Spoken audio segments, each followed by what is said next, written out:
This week on Q&A, author Diana West discusses her columns, which are syndicated by United Media's Newspaper Enterprise Association.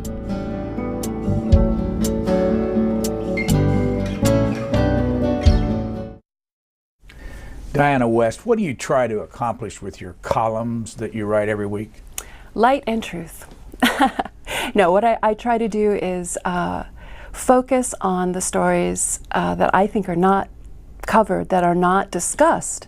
I think that we've spent years at war without really discussing what victory might look like, what our strategy has accomplished, what it has failed to accomplish, and yet things go on. And so I guess I try to address these matters in a way to bring things to heal a bit. When did you start your column? I started in 1998. Where? I started at the Washington Times. That was where the column ran originally exclusively. It's now syndicated. But it started out with a column on Elia Kazan, who at that time was being awarded an honorary Oscar, and the clamor against him from the left for his having testified in the late 40s before the House Un-American Activities Committee was incredible, and trying to actually take away that Oscar for him, and that began the column. Why do you remember that? I guess it was just a signal moment in terms of Hollywood, the fall of the wall, the continuation of the obsession with communism, in terms of all the revelations that were coming out in the 90s about communist penetration, communist infiltration, and yet the diehards, even after the Gulag, after the 100 million dead as revealed by the Black Book of Communism, were still trying to prevent Elia Kazan, for having testified against communism in this country, from getting his honorary Oscar at age 86, 88, whatever he was then. So this it is just probably remained with me. the perfect place to run this clip of you in 2007 when you were at the Heritage Foundation talking about your book, and you'll see why. I've been preparing to write this book really since I was born. Just by happenstance of birth, I was brought up in Hollywood in the 1960s. My dad was a Hollywood writer and novelist, and he was a conservative Hollywood writer. And this was, of course, a period, we didn't call them culture wars at the time, but this was a period of intense politicization of Hollywood. We had Vietnam, we had President Nixon, we had the student movements, rock and roll, we had the youth obsession. And so in a lot of these sweeping changes that were taking place in the country, and very centrally in Hollywood, were actually bread and butter issues for me as a child, which I realized in retrospect mainly. In fact, I'm being asked this question of why I wrote this book. Because a lot of what this book asks the reader to do is to make connections, to take a step back, to have some perspective on what's happened to us over the past 50 years. Make connections. Why do we need to do that? Because we don't understand what's going on. I think people are so content to take the official narrative as it's set in the mainstream media, as it's set by the politicians in the White House, in Hollywood, and not think further about our destiny and our fate. And I think that these sorts of connections that I tried to draw in Death of the Grown-Up had to do with trying to understand where we were at the point at which I wrote that book, which I do feel to this day is in a very disadvantageous position to confront these challenges from Islamization, from infantilization of the culture and the politics. And so I was trying to figure out how it is that we arrive at this position of impotence. Talk about your upbringing in Hollywood. What were the circumstances? What were your father and mother like, and what did they do? Well, just to preface my dad's career, he did begin as a liberal. His first vote was cast as a soldier in France somewhere in 1944 for FDR. And I think his next vote was actually for Henry Wallace, a progressive/communist candidate in 1948. But he had moved right himself by the 60s when I was born. So I wasn't following these things at the time. But he was a cold warrior in the sense that he was very fascinated and very driven to write stories about the changes that were going on in the post-war world. Very fascinated by Europe, by the politics, and so he liked to try to bring those stories to light and came up against a wall in Hollywood. I could tell you a whole show's worth of stories in terms of the politics he encountered in the 1960s trying to discuss Germany, communist infiltration, Vietnam, etc. All of these kinds of stories that Hollywood did not want to tell, that New York publishers did not want to hear. Just one quick example, he had a novel he was going to write that he sold to Little Brown, I believe it's about 1969-70, about a former communist who'd become a professor at Berkeley. His politics had changed. This was the time of the big student rioting. Long story short, there was a threat on the part of junior staff coming right out of the college campus world to resign en masse if that book went on the list. And the publisher at the time, Spine of Jelly, caved. And so my dad actually never wrote that book. He wrote another book that year. But those were the kinds of times we were living through. So I did grow up quite aware of them. And again, trying to put the pieces together 20, 30 years later, I guess. What did he do? And how long did you live in Hollywood? Oh, I grew up there. I was born there until I went away to college. So I grew up there, Laurel Canyon. He was a novelist by choice, and he wrote a lot of television along the way and screenplays. What was his name? And such. Elliot West was his name. And he published about 5 novels and wrote innumerable radio, television scripts through the years. Shows that we would know? Lou Grant would be one. A lot of the old Alfred Hitchcock, a lot of the old danger shows, a lot of the shows that, from Hollywood's or television's early days as well. And how long had he lived in Hollywood? He came out there, I guess, in the 50s. He was born in New York, born in Brooklyn. My grandfather ran one of the movie palaces of the old days, Lowe's Kings, and had been in vaudeville actually before that. So, so my dad grew up in the movies. He grew up in a movie theater basically in the 1930s. What about Mom? My mother was an actress at the time. She's Los Angeles born and bred. She's with me right now. And she grew up in California, Los Angeles. And so at a certain point, my folks moved back out there. What was her stage name or her screen name? Barbara Belden.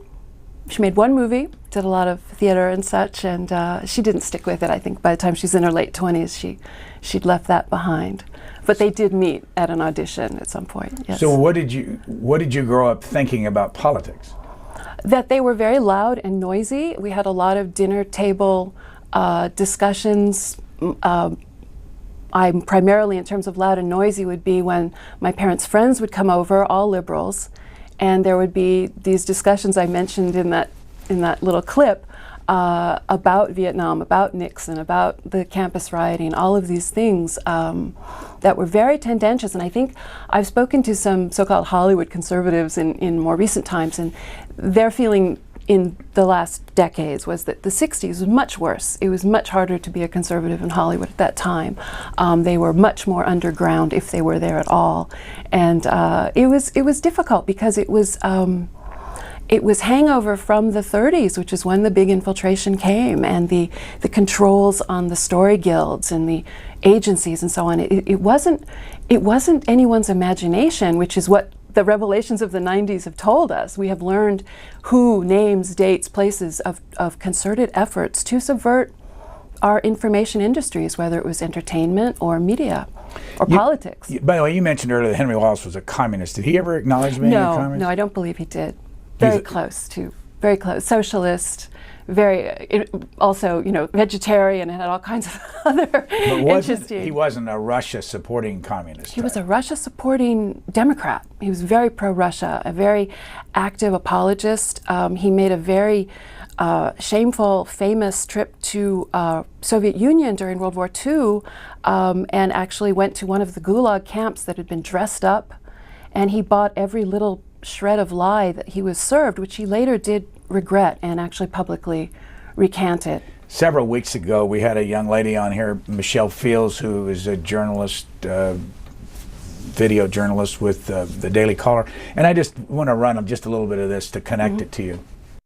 He was a man of faith, of great values, and when he went to Los Angeles and became this big-time writer, he never changed. I mean, he never drove a luxury car. He was still the same guy from Kentucky. If he donated money, when he donated, he did so anonymously.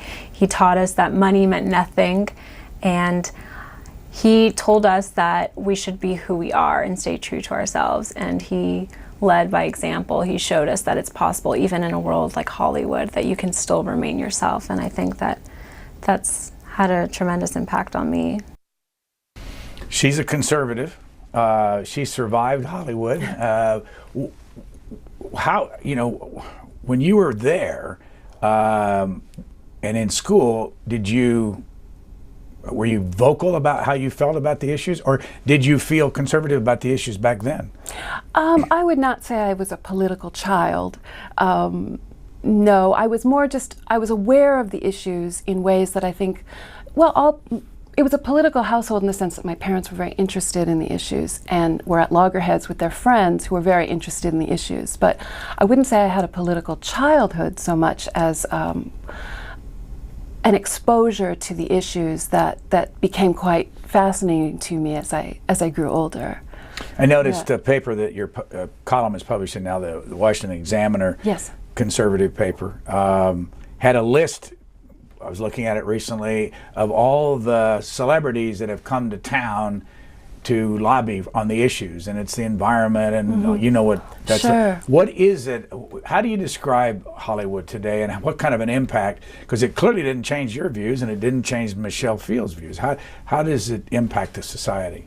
Well, the power of the image, the power of the big image, you know, the screen, the authority of mass media is incomprehensible to in terms of its power.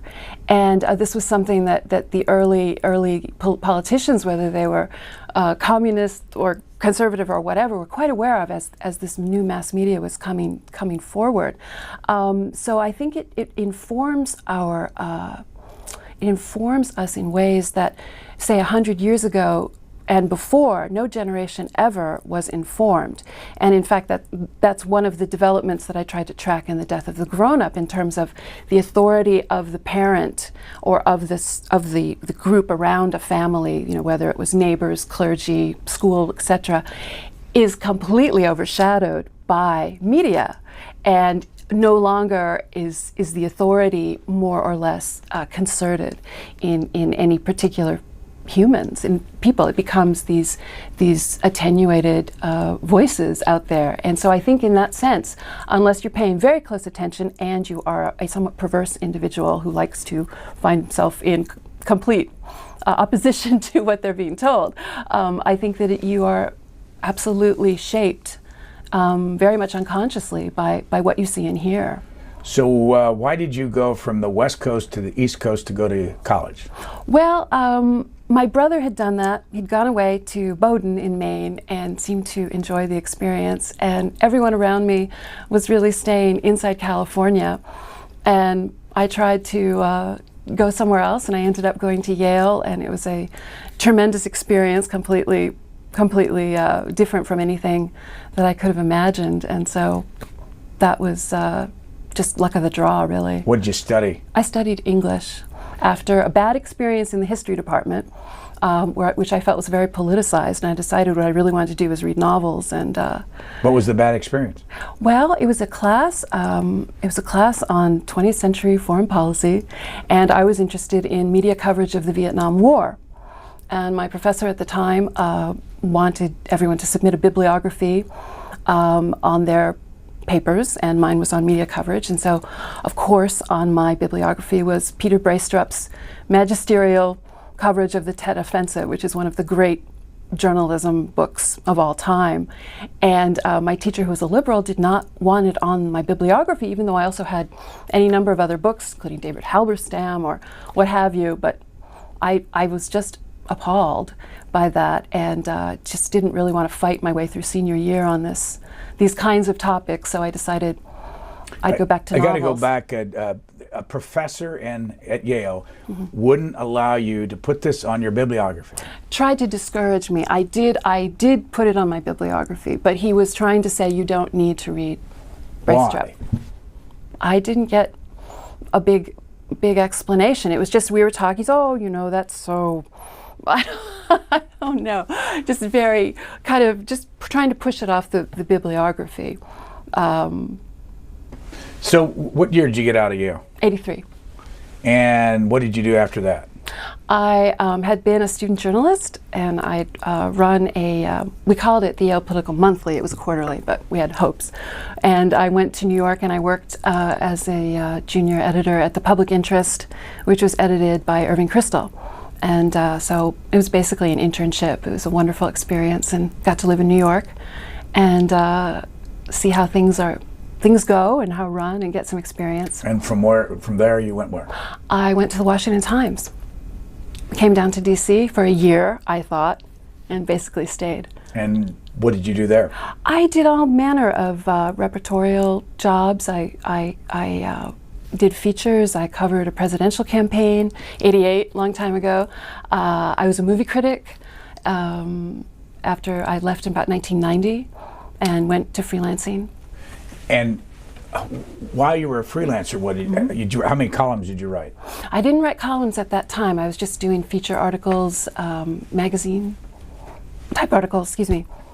So now your column is in the Washington Examiner. For people that don't live in Washington and haven't watched what happened to the Washington Times and the new paper, the Washington Examiner, can you give us some background on why you left there and what happened to the paper and why the new paper? Well, it wasn't anything too terribly complicated. It was just, changes over at the Washington Times made it look as if it might be a good idea to try to take my column elsewhere. And the editorial page editor at the Washington Examiner is an alumnus of the Washington Times, and it seemed to be an easy move. I was very happy to make it. And my column also runs in about 100 other papers across the country as well now. I went back in your... And by the way, you can find your column. I found 3 places that you can, besides getting on your own website, you can go to townhall.com. You can also go to jewishworldreview.com and worldnewsdaily.com. Yes. Those are all, you tell me, are they all conservative places? Yes. When I first came to town, websites, yeah. When I first came to town years ago, it was a long time ago, there was no Heritage Foundation where you stood up and gave that speech in 2007, and there was no internet, and there were none of these sites there. Yeah. But I could go back and read every single one of the columns you've written since back in the late 90s. What impact does that have on your job? Because how important are those websites huge. for people finding what you Sure, huge. Well, it is a wonderful development, the internet as well. But these various websites that do hold the conservative columns, just because we've seen over the years all the tallies of liberals versus conservatives in newsrooms, and of course that does carry over into content and desirability of conservative versus liberal columns. And so it's nice to have the more outlets the better in my view, and so I'm pleased to be on all of them. It's wonderful. How many times do you write a week? I write 1 column a week. And what do you consider your role right now, and what kind of thought over these years? I see a lot in there about war. Yes, well, I didn't start out that way, but since 9/11, I guess I've been studying and watching and trying to chronicle, trying to halt the movement of Islam across the Western world. That's been a theme of the column, I would say, almost continually since 9/11, and since our involvements in Iraq and Afghanistan, I have also been trying to chronicle and discuss in terms that I do not believe reach mainstream audiences, discuss the strategy behind those wars, which is very connected to these various issues connected with the spread of Islam in Islamic law and immigration and so on across formerly non-Islamic areas. What got your interest in that specifically? Well, I guess it was what got everyone's interest in that. On 9/11, I got interested. I had been mostly writing about cultural issues. I'd been at the Washington Times editorial page, writing about, in the 90s, writing about Bill Clinton and all of those very long ago machinations with courts and losing law licenses and perjury and all of those issues for so long. And then, the years passed and we ended up in the post 9/11 era. I wanted to find out what was going on. And I ran out and bought a Quran like everybody else did, day and date and whatever else I could find. One of the books I found, I knew nothing. One of the books I found, it must have been 9/11 or the day after, was a book by a writer named Ibn Warraq called Why I'm Not a Muslim. And he is an ex-Muslim. And he wrote a fascinating book that described the impact of Islam in society and on culture as he saw it, as someone who'd been raised in madrasas and all of that. And I tried to find out what was happening to us and tried to discuss the diminution of freedom that is the result of Islamization. What about the Quran? How much of it did you read? Lots of it.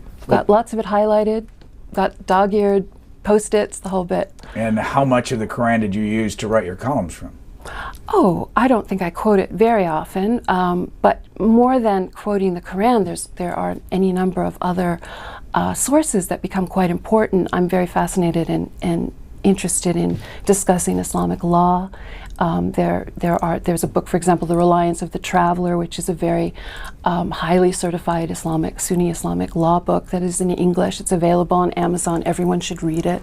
I think it's actually more important to read than the Quran because it is the application of Islam on society. One of the things that happened to me when I was trying to read about what was going on and what was this phenomenon, I pulled up one of V.S. Nepal's travel books. He wrote 2 books going through the Islamic world. And I'm reading, 20, 30, 40, hundreds of pages, and you finally get to a point where he discusses the fact there's no separation of church and state, mosque and state. There's no space. And that to me was one of those, light bulb flashing on moments where you finally start to understand some of these fundamental differences that need to be taken into account when you go to war in an Islamic country and try to bring your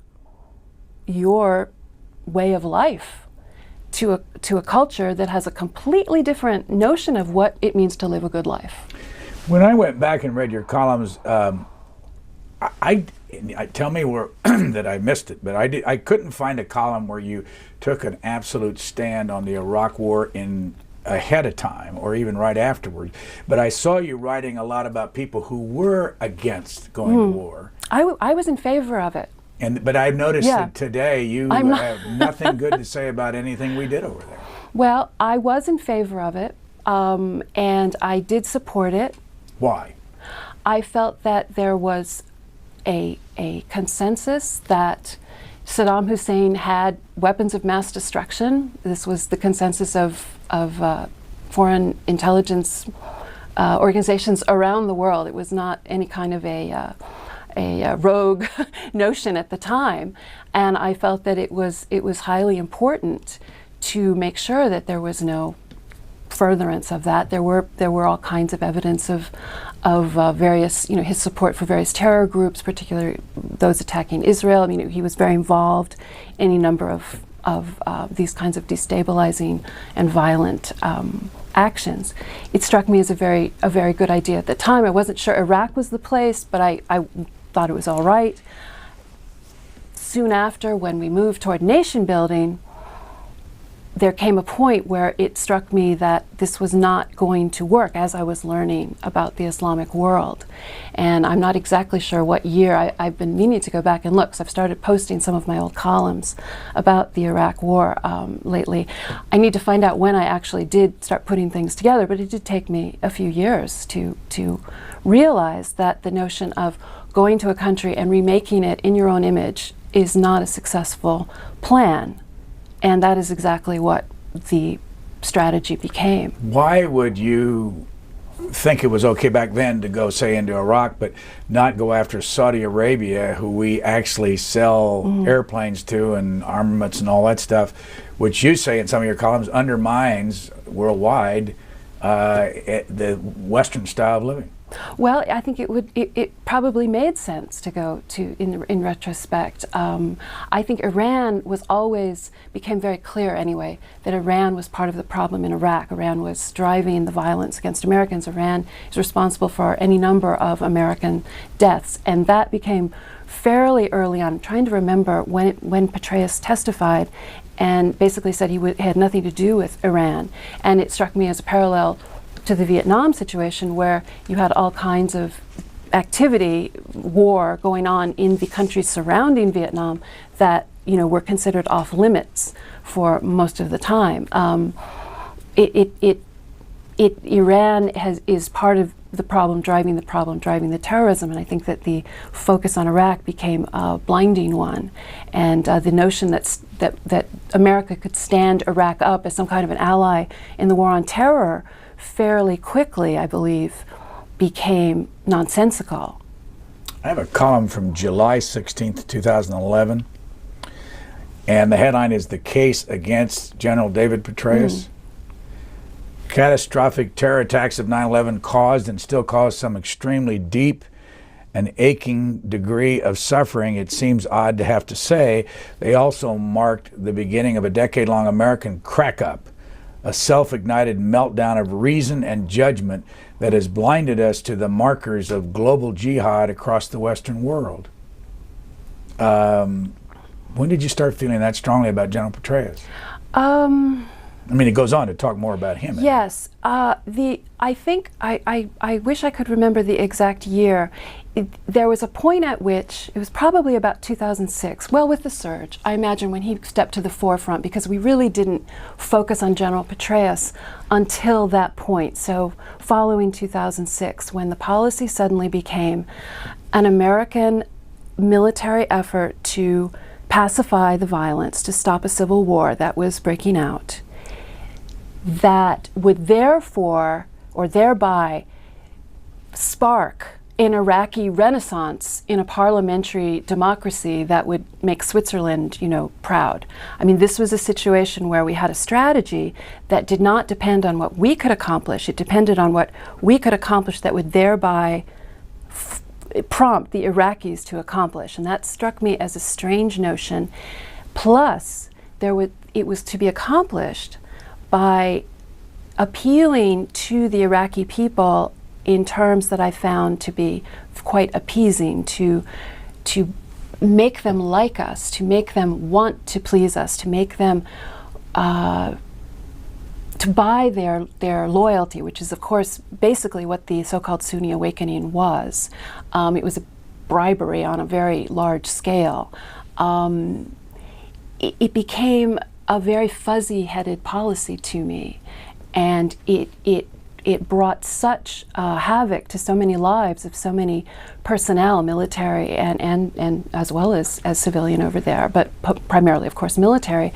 It was not worth the effort, because it assumed too much of the Iraqi culture, and that should have become apparent much sooner.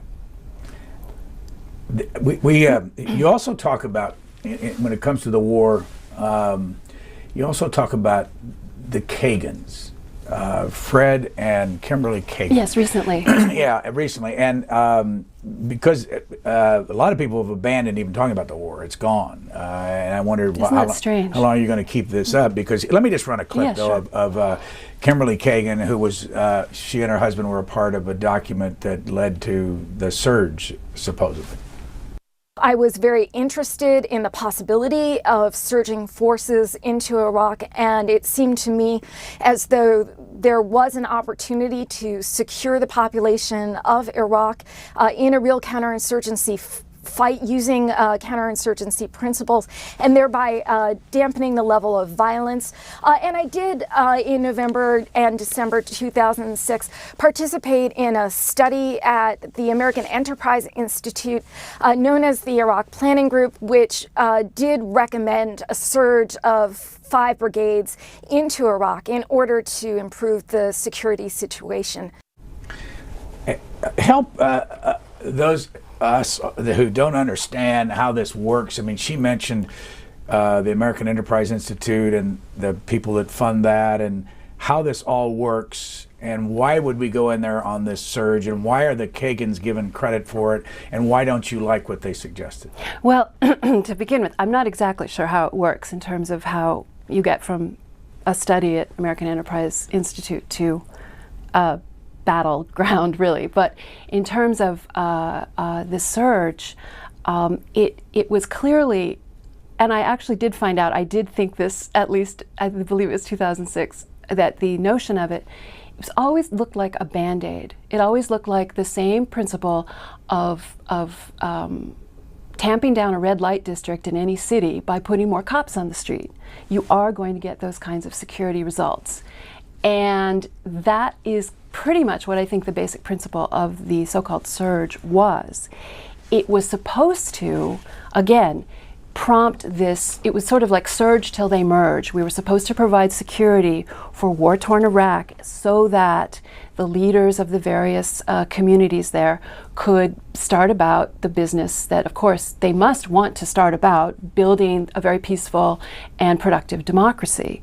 And again, this is something that I think was taken right out of an academic lecture hall and grafted onto a very foreign, complicated culture with all kinds of beliefs and traditions and rules that made this extremely idealistic, naive policy impossible. Go back to when you said Yeah. you thought there was weapons of mass destruction. Yeah. Why is it that you thought there were weapons of mass destruction, and then people over here, and you questioned some of their motives, like Tom Daschle and some others, I read some columns, they didn't think there were weapons of mass destruction, didn't think we ought to go to war, and now you find yourself really in their camp all these years later. Well, I think, well, yes and no. I think that it wasn't my idea there were weapons of mass destruction. I mean, you did have the intelligence agencies of pretty much every country in the world who was looking at it at the time, believing the same thing. I think it says there were weapons of mass destruction in Iraq. We had, in the run-up to the war, you have satellite images of all kinds of trucks going to Syria, leaving. You had Russian technicians in and out of the country. You had one of the great undercovered stories of the last decade was one, I believe MSNBC, it's online still, I believe. It talks about the successful docking of a massive shipment of yellow cake from Iraq, top secret, hush hush, during the American occupation of Iraq, that thankfully got out of the country safely. And you look at the story and you say, when did this happen? What was this about? What is all this? You know, we have all kinds of elements of weapons of mass destruction that have, you know, seem to pop up here, there, the other place. I do think there was plenty of reason to believe they were there. I think that they were either not as far along in certain cases, or they were dispersed or destroyed or removed. But I do believe that they were there, and I think that it became at a certain point the Bush administration's very odd decision not to talk about any of the finds that were related to these components that were definitely found. And they, you know, I think Karl Rove has even talked about this very odd decision not to raise the question anymore, which I found befuddling. In your column in December, I wish I could find the perfect label for the depths of denial and the heights of delusion that manifest themselves in Frederick and Kimberly Kagan's latest declarations on Iraq, published in the Washington Post as opinion. Fantasy, in quotes, is more like it, you write. The premise of these two military advisors closely associated with Iraq's surge strategy is that Western-style nation-building in Iraq failed not because the policy was an exercise in hothouse academic utopianism, leftist cant in parentheses, that withered in the real world of conditions of Islamic Republic of Iraq, but because the exercise didn't go on long enough. Mm-hmm. If you go back to the beginning of the war, a lot of conservatives got behind the war, got behind George Bush. Yeah. Was he a conservative? No. Did you think he was at the time? Well, I always found the label compassionate conservative, you know, one of those sort of Madison Avenue labels for someone who's not all the way conservative or wants to kind of be a blend. I would say that his policies on immigration were probably, you know, indicative of not being a conservative. What about Dick Cheney? Yes, I think he is a conservative. I don't agree with his policies on the war. He's very much part and parcel in favor of counterinsurgency, which I think is historically, we do not have a successful counterinsurgency to point to. I mean, it really is all theory, and in terms of talking about delusion and fantasy, what I'm trying to address is this notion that there is no point of judgment. There is no time where you look back on years of an experiment and say, it's not working. You just say, we need to continue attempting to make it work. And the parallel to this, I really find, is in the old days of the Soviet Union, when we had liberals and leftists never satisfied with communism as it existed. It was always, no, that wasn't good enough. It was always going to be perfected in another place, in another time. So they would never actually reject the theory. They just thought it had not played out properly, or had not, the jury was still out. And I think that the attachment to counterinsurgency is quite similar. It has not been gone on long enough. The jury is still out. And I think at a certain point, no, the jury has to come in and make a judgment. How would you do that? And are you going to keep writing about it? Sure, because we have the exact same thing going on right now in Afghanistan, and we have young men coming home without arms and heads. You know, so this still is a very compelling subject and should be to America. These are the stories that are only covered really in local media, because these young troops come home, and their homecomings are covered in their hometowns, and they don't make the big papers or the big TV stations. And this is a story that America needs to confront, because it is these policies that have created. They've broken the military, and they have created these terrible living conditions for so many of our troops. Why do you think the national media doesn't cover this story? They don't. I know they don't. I just saw the tallies. It's something like less than 2% of media stories were in Afghanistan last year. I don't know. I don't really know, because I really can't answer that question. I find it extraordinary, actually, given the amounts of money, given the amounts of personnel, the people. There may be just a lack of concern for military culture. I mean, we're at a situation with a professional army where it is a bifurcated society. You have those who fight, a very small group, really, because it's a very small army for such a large country. And then you have those who have nothing to do with military culture, in the media mainly. So, or that those people go into the media.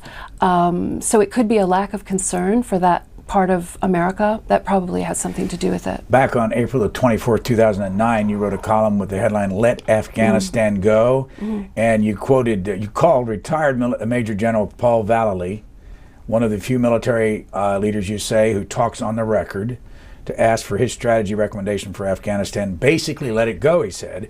Let Afghanistan go. Music to my ears, particularly given the source is No Hate America First professor or a MoveOn.orgnik, but a lifelong patriotic conservative warrior. There's nothing to win there, he explained, engaging in the all too exotic display of common sense. What do we get for it? What's the return? Well, the return's all negative in the United States. So why is it then so many conservatives support the war in Afghanistan? I mean, where do these labels come from? As what makes you a conservative today? And I mean, we spend something on the order of 1.3 trillion that they acknowledge spending. Yeah. That's not all the hidden costs. But why are conservatives so? Or are they so anxious to support this? Yes, I think they are. I can't think of a presidential candidate who's pushing let it go, let Afghanistan go. I can't answer the question. I mean, I've been pushing, as you've noticed, been pushing the issue for so long. I have to say that having discussed this with General Vallely, it did give me courage as a non-military person with absolutely no military experience or expertise to continue writing along these lines, because this was something I assessed just from my own study of it as a non-professional, as just someone interested in history and interested in the country and interested in Islam and all of these other issues. But when I did have his support in this sense, I was encouraged to continue exploring the issue. I can't explain what I consider the conservative blind spot on this. There is a great feeling that to admit defeat is the worst thing you could possibly do, and that there is a block on any kind of recalibration of strategy. For me, I think that, again, it is when does the jury come in on the strategy? And to me, the notion of continuing is defeat every day.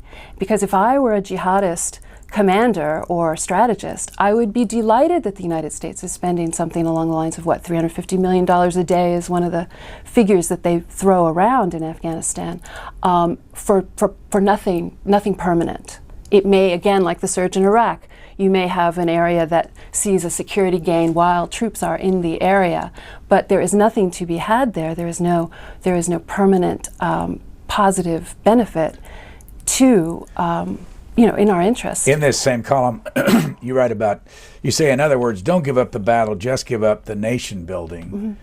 When President Bush ran for office, he said in his campaign that he didn't believe in nation building. Mm. Why then, I know 9/11 was a very serious, important day, but why then did they switch? Have you asked anybody why they switched and that nation building has become a part of everything in Iraq and everything in Afghanistan? I don't know. I don't know exactly what made the switch, but it definitely became a way of dealing with Islamic terrorism for them.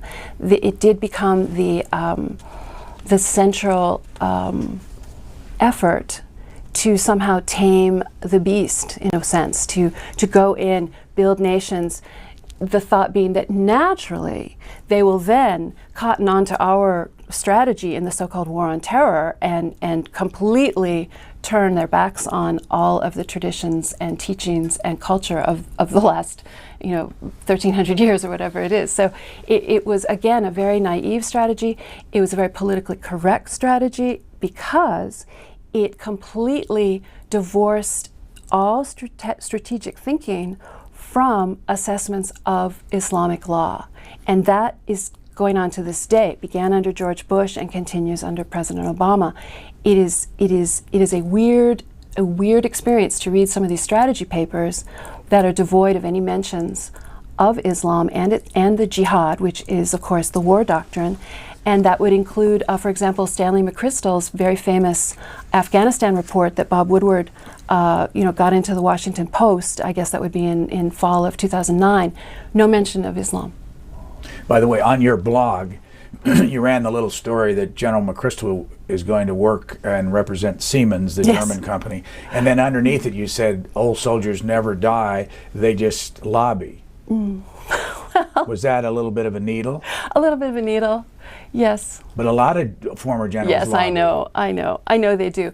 There's something, though, about General McChrystal. He had this real mystique as the Spartan general who barely eats a meal a day and then becoming an extremely fat cat lobbyist for Siemens about a year after he leaves his position. And it just was... just given the Afghanistan efforts in terms of living with the people and making them like us, all of that stuff, and then just going over into the corporate world. Just yes, I know it's a very common track, but it. Do you have family? Do you have kids? You married? Yes, I do. How many kids? I have two. How old? Twins, 19.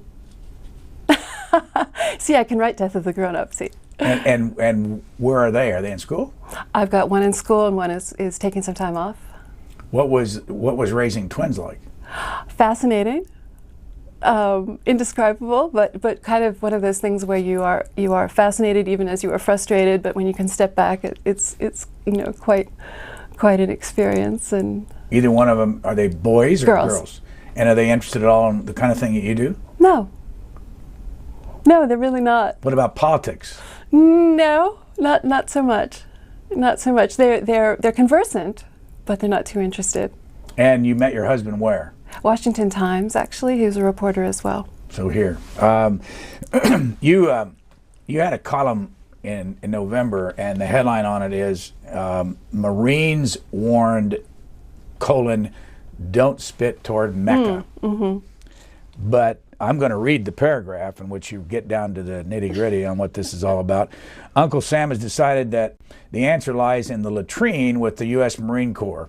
No kidding. When nature calls, Uncle Sam has decided he wants every U.S. Marine equipped with a map and a compass or some other way of knowing direction. This is to ensure that no U.S. Marine in Afghanistan urinates in the direction of Mecca ever again. What brought this on? Well, it was a news report about a cultural school for Marines about to deploy to Afghanistan this year. This is current, and they had a teacher, a contracted teacher, who's actually an Afghan Muslim, who was instructing them on etiquette.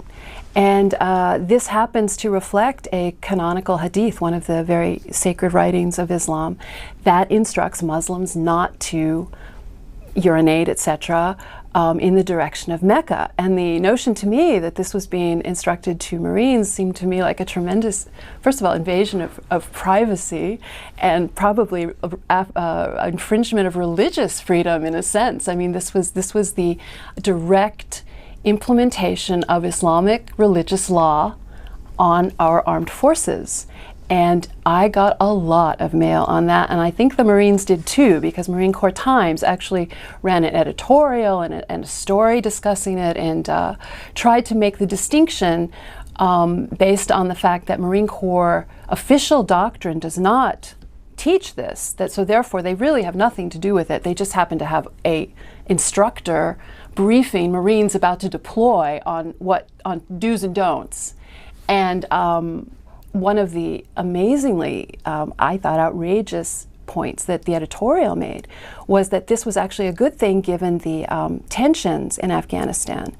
And what he was referring to was not the tensions of the war, roadside bombs, etc. He was talking about tensions inside the wire, because this is another great uncovered story, really, because due to the number of Afghan army and security personnel who have murdered mostly American but other allied troops inside the wire. And so this to me was tremendous appeasement of Islamic sensibilities by adopting Islamic sensibilities as a way to stay alive. Let's tie this in with the death of the grown-up, how America's arrested development is bringing down Western civilization. That's the book you published back in, what, 2007? Yes. What were you getting at in the book, and how does this fit in with the image you have in the United States today, the death of the grown-up? Well, this was my metaphor for the infantilization of society, which is pretty, pretty easily tracked in terms of watching the emphasis on youth and the kind of cultural decline to about the level of a 14-year-old boy, which is something that is fairly easy to document. But after 9/11, as I came to learn more about Islam, I learned about an institution of the non-Muslim living under Islamic law, which is known as the law of the dhimmi being the non-Muslims. And it is a very diminished existence. There are no full rights. There is not, you're not allowed to criticize Islam. Your testimony is worth less than that of a Muslim in a jury, etc. There are a number of these sorts of laws. There's great fear involved with crossing the Islamic law. And in a sense, it becomes a very infantilized existence. You are not able to assume your full potential and your full rights as a human being. And darned if it suddenly seemed like to me that there was a tremendous overlap between this Islamic institution and this American cultural creation. And I see great proof of this, for example, in speech codes, which we're quite fearful of what we say and what we write, fear of giving offense. This is something that dovetails with the existence of the non-Muslim in an Islamic society. Fear of giving offense is essentially the basis of the non-Muslims' daily existence, public existence, to be sure. Then you see this now translating, for example, with that Mecca story, translating into the very teachings of the American military. So all of these strands seem to weave together for me. And that is part of the reason I think that we have been very ineffective in dealing with this onslaught coming at us. And I actually think that the AP picked Osama bin Laden's killing as the story of the year.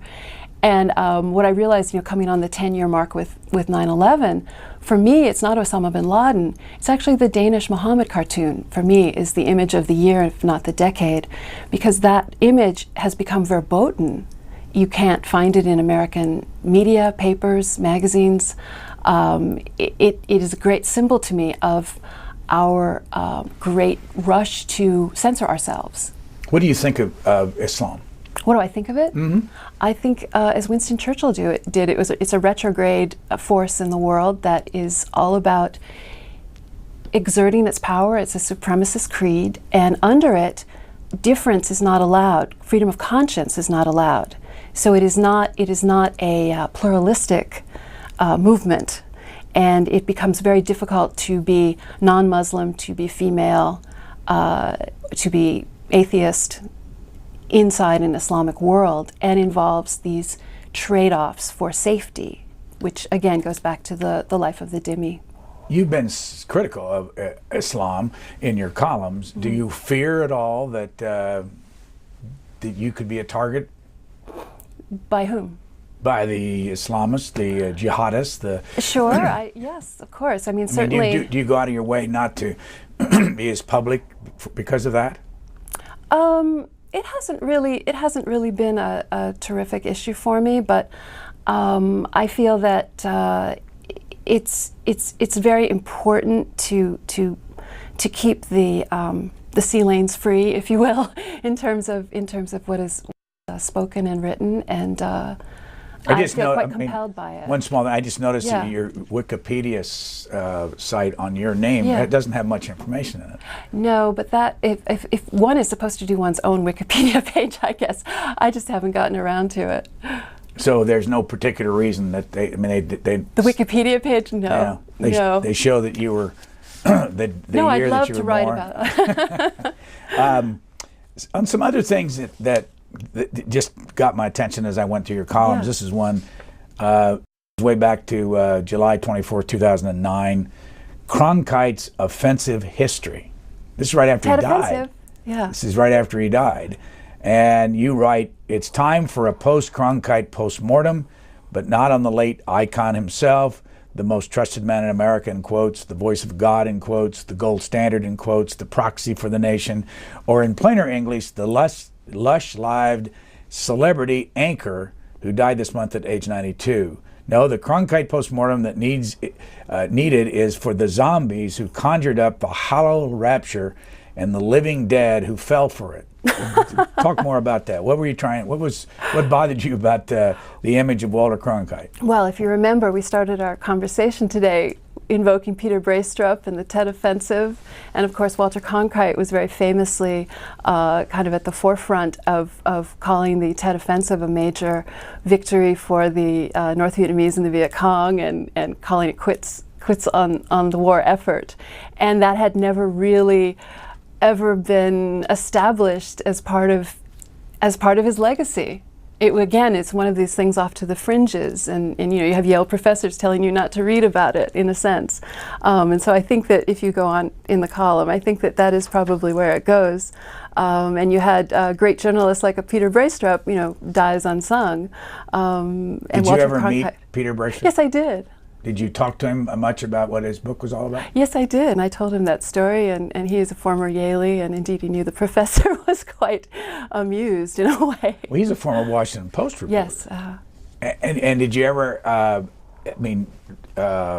did you talk to him you just happened to meet him, or were you after the information in the background? Yes, I did want to meet him. I can't remember what year he passed away, but yeah, I did get a chance to meet him. I went to Full Metal Jacket, one of the Vietnam movies, with him to see if there was anything interesting to write about, and his reaction. It wasn't that interesting a movie, though. But. And how did you know that book even existed, the Braestrup book? I think I came across it in the library. Yeah, just innocently. Yeah. You say, you mentioned him in this column, but you say at the end of this column, and so be it, the president lost Cronkite, the United States lost Vietnam, but why are the rest of us still stuck with Cronkite's Orwellian packaging as, quote, America's most trusted newsman, unquote, 41 years after he totally and calamitously and obstinately blew tat, the ongoing genuflection before Uncle Walter reveals something mighty weird about his body politic, something beyond the ken of a mere journalist, something more in the line of work of a really good shrink. Really? Yes. Do you remember writing all that?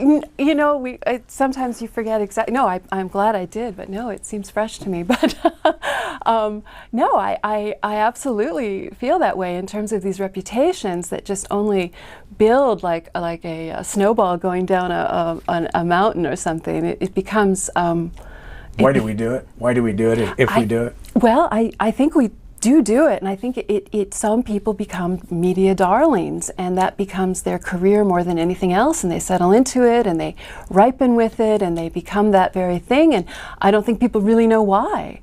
You know, it's luck of the draw. I think that it's just, it becomes one of those lucky strokes for a few people. December 19th, 2005, when we're about out of time, headline, Saudi money bags has become Crimson Sugar Daddy, Hoya honeypot, and Fox News policymaker. And you're talking, Yes. Let me read the first paragraph. There's one good thing about the news that it's Al-Walid bin Talal, the richest Saudi prince in the world, just bought Harvard and Georgetown universities, or at least buried them up to their ivy in $40 million. Why did he get your attention?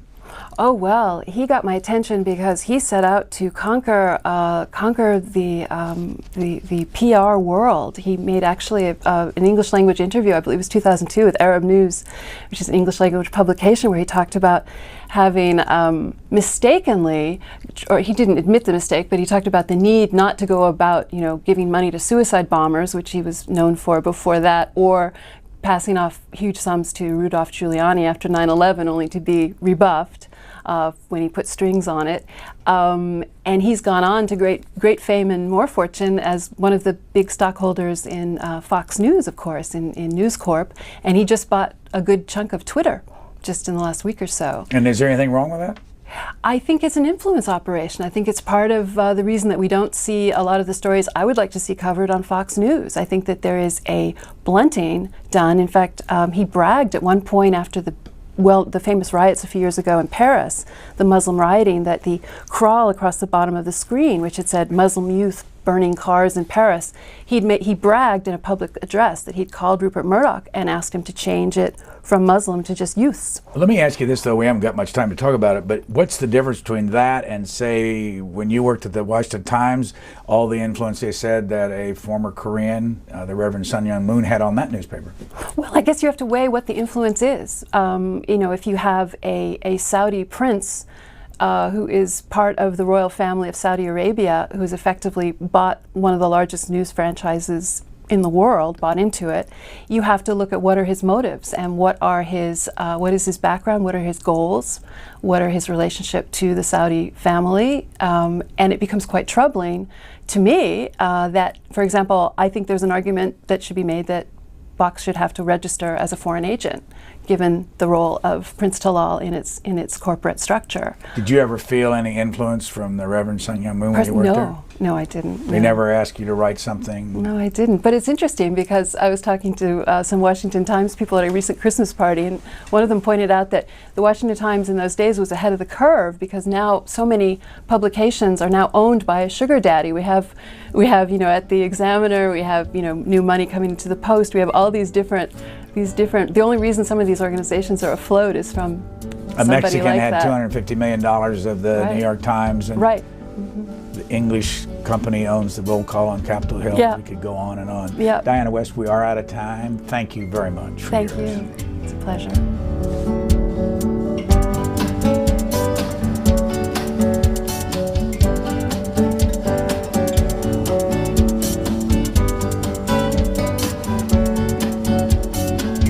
For a DVD copy of this program, call 1-877-662-7726. For free transcripts or to give us your comments about this program, visit us at qna.org. Q&A programs are also available as C-SPAN podcasts.